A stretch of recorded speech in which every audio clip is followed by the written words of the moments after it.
नमस्कार साथियों, हम बात करेंगे जो न्यू रूल्स हैं दोस्तों सेविंग अकाउंट से संबंधित जो 2024 में न्यू रूल्स बनाए गए उनसे बात करेंगे कि हम कितने की इसमें लिमिट बना दी गई दोस्तों। एक फाइनेंस ईयर में बात करेंगे, चाहे एफडी हो दोस्तों, चाहे यूपीआई हो दोस्तों। हम इस वीडियो में बात करेंगे सेविंग अकाउंट में दोस्तों एफडी, यूपीआई और एक फाइनेंस ईयर में कितने कैश में जमा, पूरी जानकारी बात करेंगे इस वीडियो में। शुरू से लास्ट में तो वीडियो थोड़ी लंबी हो सकती है, मगर हम सबसे पहले बात करेंगे सेविंग अकाउंट की संबंधित दोस्तों।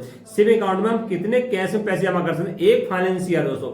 एक फाइनेंस ईयर मान लीजिए 1 अप्रैल 2024 से लेके 31 मार्च 2025 तक एक फाइनेंस ईयर होता है। इसमें हम कितने पैसे एक साल में दोस्तों कितने पैसे जमा कर सकते हैं बैंक में। सबसे पहले कितने पैसे जमा कर सकते हैं, कितने पैसे एक साल में निकाल सकते हैं दोस्तों।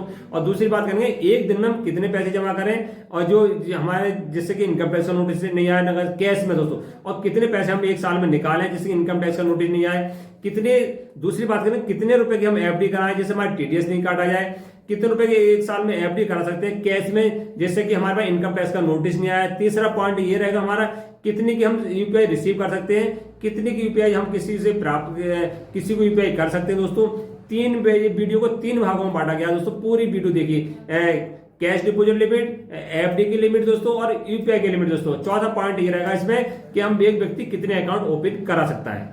तो हम सबसे पहले बात कर लेते हैं सेविंग अकाउंट की दोस्तों। सेविंग अकाउंट क्या है, भारत के अंदर प्रत्येक व्यक्ति का सेविंग अकाउंट दोस्तों जरूर होगा, चाहे गरीब हो अमीर हो।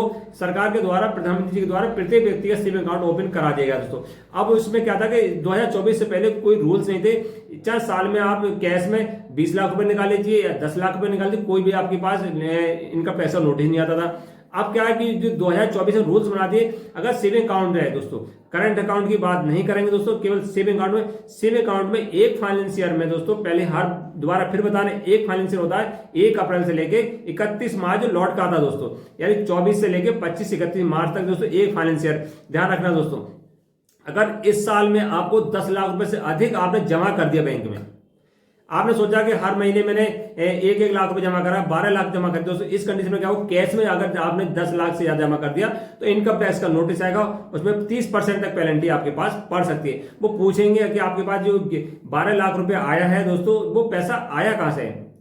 तो आपको ध्यान रखना है, कैश की डिपॉजिट लिमिट है वो केवल 10 लाख रुपए जमा करें साल के अंदर। आपको ज्यादा करना है तो उसके लिए आप क्या कर सकते हैं, आप आयकर रिटर्न फाइल करना जरूरी हो, यानी आयकर रिटर्न फाइल करना जरूरी है। अगर आयकर रिटर्न अगर आप इनकम टैक्स फाइल कर रहे हैं दोस्तों, तब आप 12 लाख या 10 लाख या 20 लाख भी कर सकते हैं, कोई भी नोटिस नहीं आएगा। जिस प्रकार आपकी जो लिमिट है दोस्तों जमा करने की, उसी प्रकार एक साल में जो पैसे निकालने की लिमिट है वो केवल है 10 लाख रुपए नगद। कैश में केवल 10 लाख रुपए निकाल सकते, चाहे 10 लाख रुपए एक दिन में निकाल लीजिए, चाहे पूरे 6 महीने में निकाल लीजिए या एक साल में।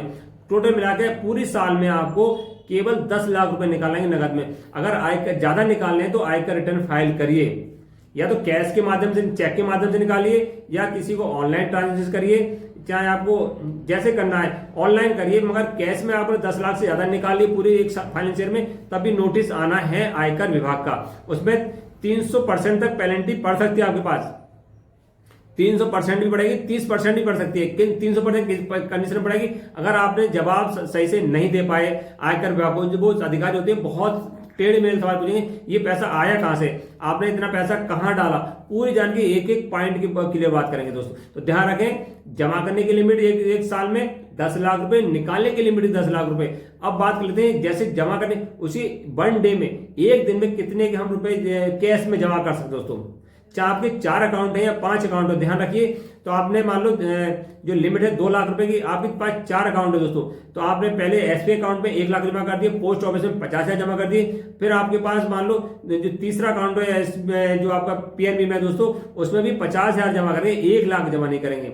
यानी टोटल 3 अकाउंट है, 4 अकाउंट में मिलकर आपको 2 लाख रुपए जमा करने हैं। 2 लाख से ज्यादा जमा करेंगे, या तो आपका आयकर रिटर्न जाता हो तो आयकर रिटर्न फाइल कर रहे हो तो आप जमा कर सकते हैं, या ऑनलाइन जमा करते हैं। जो नगद जमा करेंगे, 4 अकाउंट है या 5 अकाउंट है, दोनों सबको मिला लीजिए, तो आपको 2 लाख रुपए लिमिट क्रॉस नहीं चाहिए एक दिन में। आपको 4 लाख जमा करने हैं तो दूसरे दिन जमा कर दीजिए, या किसी घर वाले के नाम कर दीजिए दोस्तों, उस घंटे में कर दीजिए।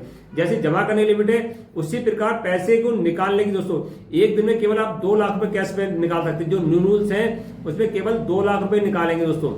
अगर आपने 4 अकाउंट है या 3 अकाउंट है, आपने 2-2 लाख से सब निकाली, 6 लाख रुपए निकाली जरूरत पैसे की, उस कंडीशन में नोटिस आएगा। ध्यान रखिए, या नोटिस नहीं चाहते तो आपको आयकर फाइल रिटर्न करना जरूरी है। या आपको 2 लाख से ऊपर निकाले तो किसी चेक के माध्यम से दीजिए, यूपीआई करिए, कुछ कर सकते। कैश में केवल 2 लाख रुपए जमा करने की, 2 लाख रुपए निकालने की 1 दिन में लिमिट है। साल में कितनी? 10 लाख रुपए। अगर ये नियम का फॉलो करते हैं, पालन करते हैं, तो इनकम टैक्स का भविष्य में कभी भी नोटिस आपको नहीं आएगा दोस्तों। अब बात कर लेते हैं कि एफडी की लिमिट दोस्तों। जो न्यू रूल्स हैं एफडी के, बोझ में भी क्या कंडीशन बना दी गई है। जो 2024 से पहले एफडी में कैश में कोई रूल्स नहीं थे, चाहे आप 11 लाख की कैश में जमा करिए, 12 लाख की जमा करिए। अब जो कैश डिपोजिट लिमिट एफडी कर दिए वो 10 लाख रुपए। अगर 10 लाख की लिमिट क्रॉस करेंगे एफडी में तो इनकम टैक्स का नोटिस आएगा। वो आपसे पूछेंगे पैसा तुम्हारे पास आया कहां से, तो उसके लिए क्या करना है आपको, जो कैश में करानी है केवल आपको 10 लाख रुपए तक की करानी है। या आयकर रिटर्न फाइल करें दोस्तों। जो आयकर रिटर्न फाइल कर रहे हैं, सरकार चाहती है प्रत्येक व्यक्ति जो पैन धारक है वो आयकर रिटर्न फाइल जरूर करे, चाहे इनकम उसकी है या नहीं है। कभी कभी देखा होगा पैन कार्ड तो बनवा लिया मगर आयकर फाइल रिटर्न नहीं कर रहे हैं, चाहे उनकी एफडी को 10 लाख की कराएं या 12 लाख की कराएं, अगर आयकर रिटर्न फाइल करें तो कोई जरूरी नहीं। कैश में अगर एफडी करानी है आपको 10 लाख से लिमिट क्रॉस नहीं करें, 10 लाख से ऊपर करेंगे आयकर का नोटिस आना है। तो या तो 10 लाख से ऊपर करानी है तो आपको क्या करना है, जो बैंक के माध्यम से बैंक से पैसे कटा दीजिए दोस्तों। एफडी करानी है बैंक में ही होगी या पोस्ट ऑफिस होगी, जो पहले पैसे सेविंग अकाउंट में पैसा जमा कर दीजिए। 20 लाख की करानी, 20 लाख जमा कर दिए तो आपके पास कोई नोटिस, बैंक से कटाइए पैसे दोस्तों, कोई नोटिस नहीं आएगा। अब बात कर लें बैंक जो एफडी होती है उसमें टीडीएस कितना काटा जाता है दोस्तों। जो एफडी कराते हैं तो उसमें 10% टीडीएस काटा जाता है दोस्तों। आपने अगर ब्याज ले लिया 40,000 से ऊपर या 50,000 से ऊपर ब्याज लिया तो 10% टीडीएस काट के, वो बैंक वाले आपको बताएंगे नहीं, वो टीडीएस काट के वो आपको पैन नंबर में जमा कर देंगे। किन का काटा जाएगा टीडीएस दोस्तों? पहले बात कर लेते हैं जिनकी आयु 60 साल से कम है। मान लो 59 साल है दोस्तों, 60 साल में 1 दिन कम है, वो जो एफडी कराएंगे तो उनके सब डाटा रहता है, कितनी उम्र है, सब बैंक को लिखा होता है। अगर 60 साल से आपकी आयु कम है तो अगर आपने एफडी करा ली, ब्याज मिला आपको 50,000 रुपए दोस्तों। जो नॉर्मल सिटीजन है दोस्तों, जिनकी आयु 60 साल से कम है, वो केवल ब्याज प्राप्त करते हैं 1 साल में 40,000 रुपए। 40,000 से अधिक ब्याज, मान लो 41,000 ब्याज मिला आपको, तो 10% हिसाब से तो आपको 4,100 रुपए, 4,000 रुपए 100 रुपए 10% हिसाब से आपको पैन नंबर में जमा हो जाएगी। वो बैंक वाले आपको नहीं बताएंगे कि आपका हमने टीडीएस काट लिया गया दोस्तों। तो ध्यान रखें, जैसे कोई भी व्यक्ति एफडी कराता है 40,000 से अधिक उसे ब्याज मिल रहा है, ध्यान रखें ब्याज हिसाब लगा ली। अभी 7.1% मिल रहा है, 2% मिल रहा है दोस्तों, उस हिसाब से अपने हिसाब लगा लीजिए। मान लो 5 लाख की एफडी कराइए, सबसे तो 49 लाख हो गए दोस्तों। तो ध्यान रखिए जितना 40 से ऊपर ब्याज मिलेगा तो उस हिसाब से 10% आपको कटेगा। अब 60 साल में कोई सिटीजन है, 60 साल के कोई व्यक्ति है दोस्तों, वो एफडी कराते हैं, मानो 10 लाख की, उन्हें लिमिट है 50,000 ब्याज ले सकते हैं दोस्तों। 1 साल में 50,000 ब्याज लेंगे, 50,000 से ऊपर ब्याज लेंगे तो उनका 10% टीडीएस काटा जाएगा।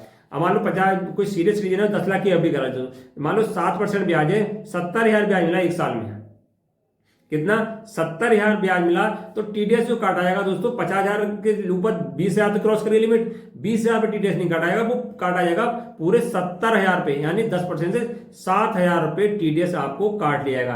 कितने मिलेंगे तो आपके अकाउंट में जो आएंगे ब्याज आएगा दोस्तों 10 लाख, तो वो आएंगे वापिस, और जो ब्याज कट गया दोस्तों वो कितना 63,000 रुपये आपको ब्याज मिलेगा। 10,63,000 रुपये आपको मिलेगा टीडीएस काट कर।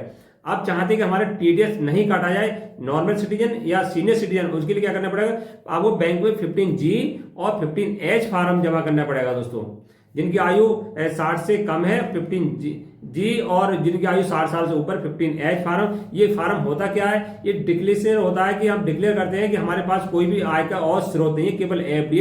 उस कंडीशन में आपको जो आयकर के जो रूल्स हैं दोस्तों, क्या 7 लाख से न्यू इनकम स्लैब है, उसमें 7 लाख से आपकी आय है तो कोई टैक्स आपको नहीं काटा जाएगा। जो पुराना है उसमें 2.5 लाख है दोस्तों, तो जिस प्रकार से आप टैक्स से बच सकते हैं। 2.5 लाख तो पुराने आप टैक्स रिटर्न फाइल करेंगे उसमें 2.5 लाख है, और न्यू का दोस्तों 7 लाख रुपए। तो उस हिसाब से आपको कोई भी टैक्स आपको नहीं कर, अगर फार्म भर देते हैं बैंक में जाके एक फाइनेंशियल में, तो आपको कोई भी टैक्स उसमें नहीं काटा जाएगा। और अगर टैक्स कट गया तो हम वापस, जो टीडीएस कट गया हम वापस क्या करें एफडी में। देखा हुआ बैंक वाले आपको अभी ये नहीं बताते कि आपको टीडीएस कट गया, आप जाते हैं पैसा जो जमा करा वो मिल गया और ब्याज मिलेगा, क्योंकि एफडी आप किस कंडीशन में वापस कर दें, या तो पूरी हो जाती है दोबारा रिन्यू कराते हैं, या कोई आपको जरूरत होती है पैसे की तब वापस एफडी तोड़ते हैं, उस कंडीशन आपको हिसाब नहीं लगा पाते, बैंक वाले बताते नहीं कि आपका टीडीएस कटेगा। तो दोस्तों आपको खुद सतर्क रहना है, ब्याज जो मिलता है उस पर हिसाब लगा कि हमें इतना ब्याज और टीडीएस काटा गया है। तो आपको ब्याज का टीडीएस कट भी गया तो वापस सर्च करें, आपको आयकर रिटर्न फाइल करना है दोस्तों। जब 31 मार्च तक जो फाइनेंशियल होता है दोस्तों, उसके बाद आयकर रिटर्न फाइल करें अगली साल को दोस्तों, यानी 24 में आपने एफडी कराई और 31 मार्च तक दोस्तों उस एफडी पूरी हो जाती है। अगर आप 26 में आयकर फाइल रिटर्न करेंगे, जो आपके एफडी में पैसा कटा है वो पैसा आपको वापस मिल जाता है। सबसे बढ़िया पैसा, जो पैसा कटा है वो आपको 1 हफ्ते 2 हफ्ते में पैसा वापस मिल जाएगा। तो ये एफडी के रूल्स हैं। अब बात कर लेंगे यूपीआई के रूल्स क्या है 2024 के बाद। यूपीआई के बाद सरकार ने, आयकर विभाग ने कोई रूल्स नहीं बनाए, जो मगर आयकर विभाग का जो मान्यता है कि केवल आप 20 लाख रुपए यूपीआई कर सकते हैं 1 साल में। जो सेविंग अकाउंट है और जो आयकर रिटर्न फाइल नहीं कर रहे हैं वो केवल 20 लाख की यूपीआई कर सकते हैं। 20 लाख की कैसे? 10 लाख के रुपए तो हम किसी को कर सकते हैं। जैसे मान लो कि हमने सोना खरीदा या कोई बिल जमा करा या बच्चों की ट्यूशन फीस दी, उस कंडीशन में 10 लाख रुपए तो हम दे सकते हैं। अगर हम कोई आयकर रिटर्न फाइल नहीं कर रहे हैं, कोई हमारे सेविंग अकाउंट है, कोई करंट अकाउंट नहीं है 10 लाख रुपए की, उसी पे कोई दुकानदार है या कोई रोज की दुकानदारी करता है, वो यूपीआई के माध्यम से पैसे ले रहा है, या छोटा बिजनेस या बड़ा बिजनेसमैन है, तो ध्यान रखें वो पूरी फाइनेंस ईयर में 10 लाख की यूपीआई प्राप्त कर सकते हैं। 10 लाख से ऊपर करेंगे तो नोटिस आएगा, तुमसे पूछा जाएगा अगर 10 लाख के ऊपर ज्यादा इनकम है तो आपको क्या करना है, आयकर फाइल रिटर्न करना है या फिर आपको करंट अकाउंट ओपन कराना है।